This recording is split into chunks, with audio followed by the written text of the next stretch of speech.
Well, hello and welcome back to Supposedly Fun. My name is Greg. I'm here today in the evening, which is a little bit unusual. I finished work for the day and my foster son is at work. My husband had to travel for his job today, so I figured I'm going to do a video and enjoy the time. But because it's evening, the lighting is a little bit different than usual. Maybe not as good. Anyway, that doesn't mean anything. But if the lighting looks a little different to you or off, that's why. So there you go. I'm also here to do something I haven't done in a long time, which is a tag video. And I was thinking about things I wanted to do. And I mentioned that in a video recently, I think it was a Friday Reads one, that I haven't been watching a lot of BookTube lately. And I was really looking forward to getting into it because just, stress about the election and everything was really keeping me away from some of the things I enjoy, including watching other people's BookTube videos. And today I watched Doris at Aldi Books' DNF Tag, and that reminded me that Sean the Book Maniac had tagged me in the DNF Tag. So here I am to do a tag video. I thought this seemed like a fun one to do. It was done originally by Gunpowder Fiction and Plot. I'm going to link their video down below. This is a new to me channel that was recommended by Sean the Book Maniac again, so I look forward to exploring more of their videos, but I will link their original DNF tag down below, and I will also include the prompts down there, and I'm gonna, just spoiler alert, I'm gonna do my usual cop-out thing of not tagging anybody in the video, but if you're watching this and you're interested, you're tagged. That's my cop-out. So if you want to do it, and you can tell everybody that I nominated you. So here it is, the DNF tag. Question number 1, do you DNF? Yep, I sure do. I went through a phase where I would try to finish books, but what I would find is if I was really trying to force my way through something that I really was not enjoying, it would take forever.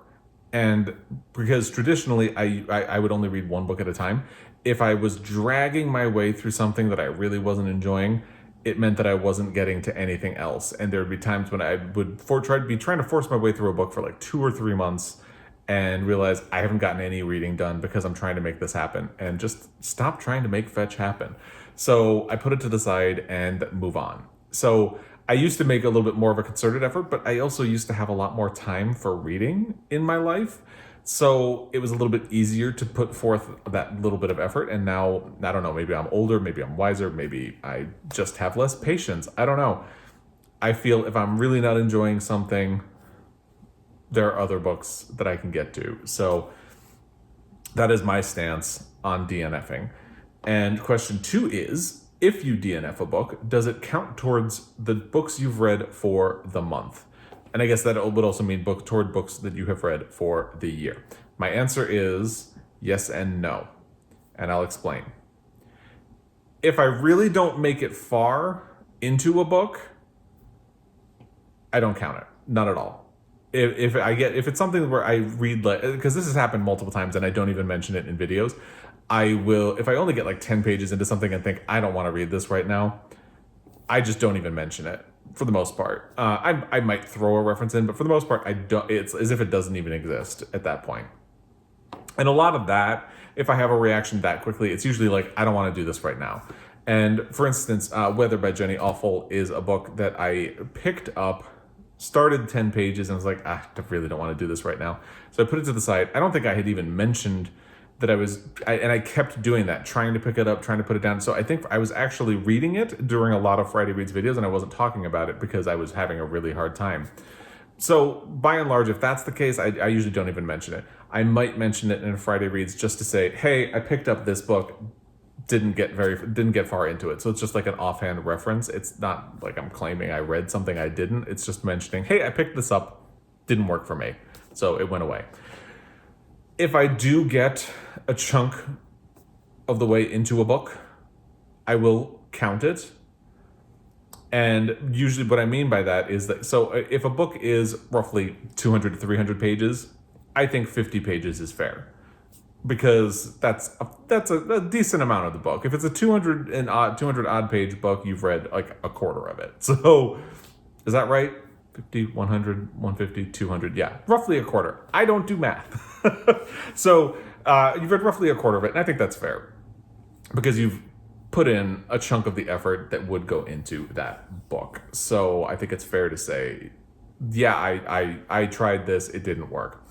I used to be a little bit more cavalier about than like reviewing it.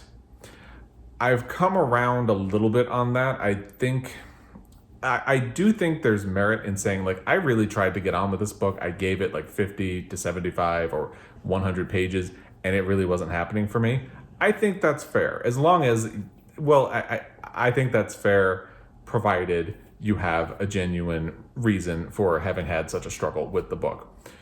And I think at that point you can weigh in. However, I do think you need to be upfront with the fact that you did not finish. And I know a lot of this can translate into, like, can you leave a star rating for a book?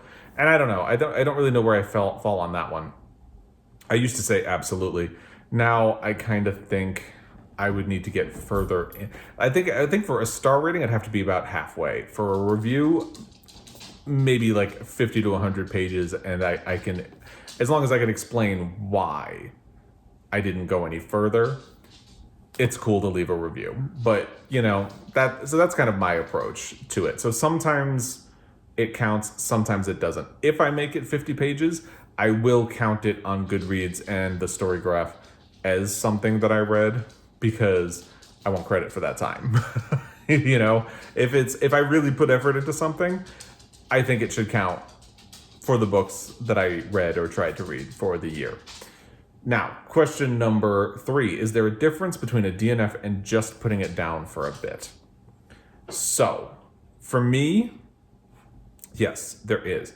The thing is, a lot of the time, just putting something down for a bit turns into a DNF for me. Example, Dennis Johnson's Tree of Smoke. I was really excited to read that book because it came out not too long after I read Jesus' Son, and I really liked Jesus' Son.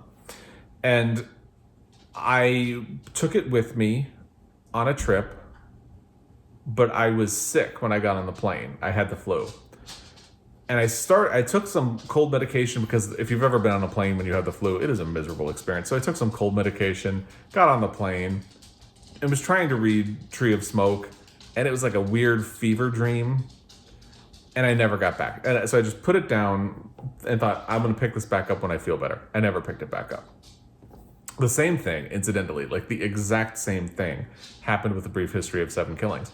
I had a cold, I picked it up on a plane, and when I got home, I realized I didn't even remember. I had gotten like over 100 pages in, and I didn't remember anything that I had read on the plane. So I just put it down and said, okay, I'm going to pick it up when I feel better, and I never did.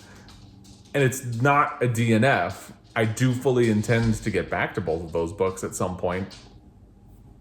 It's just putting it down for a second translated to about a decade of time, in the case of Tree of Smoke, where I have not gotten back to the book, and hopefully not a decade for A Brief History of 7 Killings. And something like The Left Hand of Darkness, sometimes I leave myself open, because that is a book I just DNF'd, and I talked about in my last Friday Reads video, which I'll link down below if I remember. And to me, I might go back to that, but I might not. And if I don't, it's fine. But so, I do kind of talk about that in the video, in my Friday Reads video. It's like, I might get back to it, I might not. I don't know. We will see. Not that I'm trying to leave you in suspense, but that's the way it is. My dog needs to go pee. Hang on. Question number 4. What popular book have you DNF'd? I'm going to list a couple of them. The Tiger's Wife by Teo Obret. Did not finish it. Did not enjoy it. The Sparsholt Affair by Alan Hollinghurst. That's not like a major bestseller, but when you are someone like me who enjoys LGBTQ literature, a lot of people point you to Alan Hollinghurst, so it feels kind of scandalous that I didn't finish one of his books. Actually, I did not finish the one he won the Booker for, The Line of Beauty, at first. And then I think it was a BBC adaptation of it. I saw that, went back to it, and then finished the book. So I have a weird history with Alan Hollinghurst. There you go. The Female Persuasion by Meg Wolitzer. That is a book I DNF'd twice, because I tried to read it in print, hated it, put it down, and then I tried to listen to it on audio, got further, still hated it, and stopped the second time. My Year of Rest and Relaxation by Otessa Moshfegh. The second I realized that was going to be a 9/11 book, I was like, oh, no. Cloud Street by Tim Winton, that was for this year. That one, at the time, I said I might get back to because I only had about 100 pages left at the time. Sarah from Hardcover Hearts and I DNF'd it. And at the time, I did think of it as a DNF for now. Like, I have something I might get back to. I'm not going to get back to it. Let's be real at this point, especially coming to the end of the year. It's just not going to happen. And the two big ones, both by the same author, The Corrections by Jonathan Franzen and Freedom by Jonathan Franzen. I DNF'd both of them. I have never finished a Jonathan Franzen book. These are the only two that I have attempted, likely the only two that I will. And that kind of ties into one of the later questions, and we'll talk about that. But yeah, I know a lot of people love these books. I know a lot of people also hate these books. Didn't finish. Oh God, that reminds me. A Little Life by Hanya Yanagihara. I DNF'd that really hard. And I have never looked back. And I know, again, that's a book a lot of people love, and that's fine. They're allowed to love it. I fall in the camp of people who absolutely hated that book. So there you go. That it is what it is. Question number 5. What book do you wish you had DNF'd? Now, interestingly, Sean the Book Maniac said his answer to this is A Ladder to the Sky by John Boyne, which is a book that Sean and I both buddy read last year. To Sean? No, I'm kidding. I think we both really struggled with that. We really only agreed to keep reading that book because we were enjoying the buddy read experience. And to Sean, I understand. I get it. If I had not been doing a buddy read with Sean, I would have absolutely DNF'd that book as well. It is not going to be my answer because I did finish it and because I did enjoy the experience of doing that buddy read with Sean. If you ever have the privilege, doing a hate read alongside Sean is fun. Just going to put that out there. So the book that I'm going to say instead is actually a kind of a series of books. It's the James Bond books by Ian Fleming. So my husband got it in his head because he saw one of those Bond 50 DVD box sets on sale and ordered it because he thought, maybe it'd be fun to just watch all of these movies. And then we did. And then they're really problematic. A lot of them are bad. And yet I have this weird thing where sometimes I take things to an extreme. So I watched every movie, did a recap of every movie on the blog I had at the time, and did like countdowns of like ranking every Bond girl, ranking every Bond villain and all that. And then I thought, I'm going to read every single Ian Fleming James Bond book. And I did. Why? Why did I put myself through that? Because the books are awful. They are awful. The movies are up and down, but at least they can be kind of entertaining. The books are actively infuriating in a couple of cases. And I read the entire series. The one that I really wish I had put down was The Spy Who Loved Me, because in The Spy Who Loved Me, Ian Fleming basically he says that women like being sexually assaulted, basically. And I can't even talk about it at this moment. It makes me really angry. So I wish I had just not finished that book and the Ian Fleming James Bond books in particular. If I was going to say something else, I probably shouldn't have finished Malcolm Gladwell's last book. I am forgetting the name of it, but I probably should have DNF'd that as well because getting through it just made me angry as I tried to work my way through it. So those are good answers to that question, I think. Question number 6. Do you ever reattempt to read a DNF? Has this ever been successful for you? I cannot think of a single instance where that has happened. But I said one earlier. The Alan Hollingworth book, The Line of Beauty. I did go back and do that one. Okay, so there has been an instance. This is funny because I racked my brain trying to come up with something that I had DNF'd and then went back to and finished and couldn't come up with anything. I have a DNF folder on Goodreads and I went through it, but of course it wouldn't be in my DNF folder because I eventually went back and finished it. But there you go. That is the only example of something where I did go back, and that's a really weird case because, like I said, I DNF'd the book, and then I'm pretty sure it was a BBC adaptation. It had Dan Stevens from Downton Abbey. I didn't really watch Downton Abbey. Is that scandalous? I don't know. But it had him in it, and I watched it, and I think the TV movie sanded out some of the things that I didn't like about the book. And that made me able to then go back to the book and finish it. But that's a really unique and very oddly specific case. So so it is possible. By and large, if I DNF something, I have thought to myself, you know what, I should go back and give that book another try because it's been a really long time. Maybe I would think about it differently. I don't know, but it has not really happened much, if at all. Clearly, the Line of Beauty is the only instance in which it has. And I even looking at the DNF folder I had on Goodreads, I don't think there are a whole lot of books in there that I would want to revisit. There are now, and again, I'm making a distinction between a DNF that is like a hard DNF, don't want to deal with it, and a DNF for now. Because like I said, I do want to get back to The Brief History of Seven Killings. I would read The Tree of Smoke. I might get back to The Left Hand of Darkness at some point. That one's kind of in a limbo area. But that I don't qualify those as, or classify those as DNFs. I think of them as like DNF for now. And if that makes sense. It's Greg logic. Doesn't Greg logic make sense? Question 7. What do you do with books you DNF? Nowadays, get them out of here. Say bye-bye and let them go. I went through a long phase where I would try to keep pretty much anything, but I don't have the space for it anymore. And to me, I really wanted my library to be reflective of my reading life in whole. So books I didn't like, books I liked, books I loved, books I was indifferent to, books I didn't finish, books I have yet to read, and all different categories of that. And the problem is I don't really have the space to mess around with that kind of thing right now. So by and large, I went through it by now and I've gotten rid of pretty much anything I DNF'd. I have a really good used bookstore in town. It's called the Book Exchange, and I have an account with them.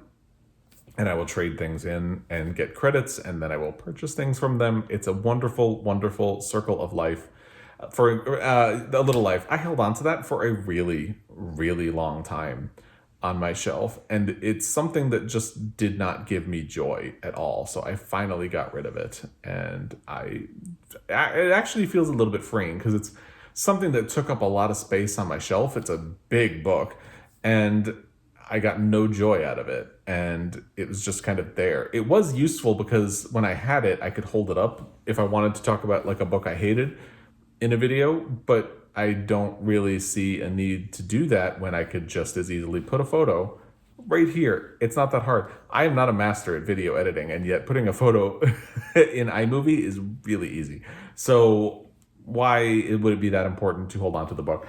I cannot tell you why I have held on to Freedom by Jonathan Franzen, because I have no plan to pick it back up, and it is a chunky book. I think Franzen kind of escaped my culling of the shelves because he didn't inspire anger like, say, A Little Life did. I'm just kind of indifferent to Franzen. That sounds really harsh. I'm being really mean in this book tag video. It's bringing out the worst in me. I'm just kind of indifferent to this book. It exists in like a weird nether space where there's no emotional attachment to it. So it's odd that I have not gotten rid of it. And maybe I should think about that right now.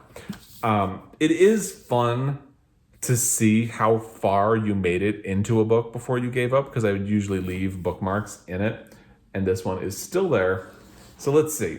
I bailed on Jonathan Franzen's Freedom on page 241 or 242. It would be wonderful if I had thought of this in advance. I would probably look to see if there was like a line that was a deal breaker for me. For instance, Weather by Jenny Awful. The thing that finally I kept trying to read that book, and the thing that finally convinced me, I know I mentioned this, was that there was a paragraph about he stayed up late sharpening pencils he found under the couch. And I was like, wait, what? How many pencils are under your couch? What the hell? So yeah, but I don't think there's anything here. I did take some notes. A festival of bundt cake and determination to see the bright side of everything. I'm pretty sure I noted that sentence down because a festival of bundt cake sounds like something I would really like to attend to. I marked down all the times he used the word freedom, and then I gave up on page 240 or 241 out of, God, more than 500. So it's fun to look back and see where you gave up on a book, but it's not worth keeping the book. I will always keep my copy of the corrections, however, because there's a weird, sad story attached to this. So I was working at Borders in 2001, and the corrections had come out already, but at least I don't want to say it had a small print run because I don't know if that's true, but we did not have many copies of it. And when it started getting really good reviews, they had to reprint it, and it was hard to get back in stock. So at that time, 9/11 happened. And so the book was not released on 9/11, but it was out and becoming a popular thing at the time. And I was working that day in northern New Jersey, and the mall I was at a Borders that was in a mall, which is unusual for Borders. And there was speculation that malls were targets for terrorist activity. So we had no idea if the mall was going to be open, if the store would be open, what the world was going to look like the next day. So when we were packing up to leave, one of the managers looked around and said, "Hey, I know this is like a weird time to ask, but does anybody want to buy anything? Because we don't know when we're going to be back here." And I purchased this. But that's not why I keep it necessarily. The reason I keep it is that this is an early, I don't know if it's a first edition. I'll have to check that in a second. But there's the error in this book. We have discovered that the text on pages 430 and 431 of the corrections was reversed in this printing, i.e. page 431 should be read before page 430. We apologize for this error. And I just think that's kind of fun and quirky, certainly more fun and quirky than the book to me. Again, I'm being mean in this video. This is a first edition. So there you go. That is really why I will probably always keep my copy of the corrections. And actually what I should probably do, because I have a signed copy of Rudy Giuliani's book Leadership, and that is going to go the way of J.K. Rowling and the Ian Fleming books for me. So what I should probably do is just take this off of my bookshelf and put it up in the area where I have the signed and collectible editions of books, because that is really why I'm holding on to this. It has nothing to do with Franzen. It doesn't really have anything to do with 9/11. It's just, it's more that there's an error in this printing of the book, which is a weird side tangent, but there, why not? I have the house to myself right now. I'm giddy. Question number 8. Do you choose more or less risky titles because of your stance on DNF? Sometimes. I think knowing that you have an escape clause does make me a little bit more willing to try things and get it out there a little bit. For instance, I've really struggled with the idea of reading Gravity's Rainbow by Thomas Pynchon as part of my Pulitzer Prize project. It did not win, but that book is in a unique situation because the jury for the Pulitzer Prize that year recommended Gravity's Rainbow for the win, and the Pulitzer board said, no, this book is obscene. We're just not going to give the prize this year. So I kind of struggle with the idea, because part of me does not want to read Gravity's Rainbow, but knowing that if I pick it up and I don't like it, I can just put it down, would make me likely to actually get by whatever's going on in my own head and do it. And the same with John Updike, because I always complain about the fact that there are 2 John Updike books that have won Pulitzers, so they're part of my project. But again, and a lot of people think it's kind of scandalous. Okay, well, if you're going to do the project and you're going to bail on a book, does that count? Yes, it counts. To me, it's like, as long as I make an honest effort to get through the book, yeah, I think it counts.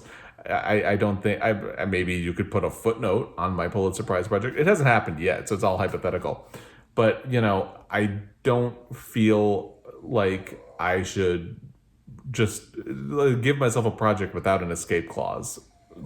I need a little bit of flexibility and leeway that way. So hopefully that makes sense.